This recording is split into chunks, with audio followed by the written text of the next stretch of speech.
नमस्कार। केंद्रीय गृह मंत्री अमित शाह विपक्ष को ताना मारने का मौका कभी नहीं छोड़ते। वे लंबे समय से इस बात को कह रहे हैं कि बीजेपी काफी समय तक सरकार में रहने वाली है।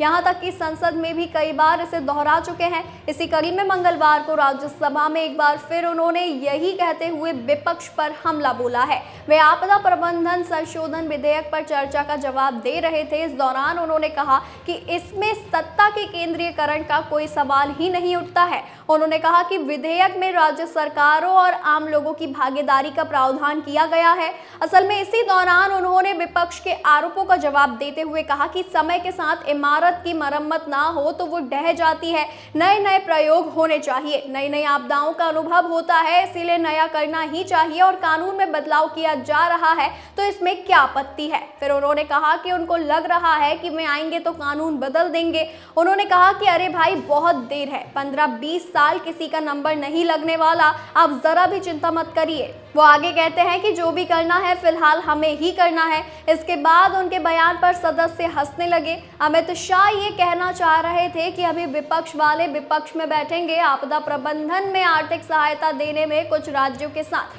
भेदभाव के विपक्ष के आरोपों को सिरे से खारिज करते हुए गृह मंत्री अमित शाह ने कहा कि पिछले 10 साल में भारत आपदा प्रबंधन के मामले में राष्ट्रीय ही नहीं क्षेत्रीय एवं वैश्विक ताकत बनकर उभरा है और इसे दुनिया भी स्वीकार कर रही है। उन्होंने कहा कि पीएम मोदी ने आपदा के जोखिम को घटाने के लिए विश्व के समक्ष जो 10 सूत्रीय एजेंडा रखा है उसे 40 देशों ने अपना लिया है और उसका पालन कर रहे हैं। वैसे तो अमित शाह ये बात लंबे समय से कह रहे हैं, लेकिन इसका कारण क्लियर है। बीजेपी की राजनीति पर नजर रखने वाले एक्सपर्ट्स का कहना है कि बीजेपी लगभग ये मानकर चल रही है कि अभी उसे हराने के लिए कांग्रेस खुद को मजबूत नहीं कर पाई है।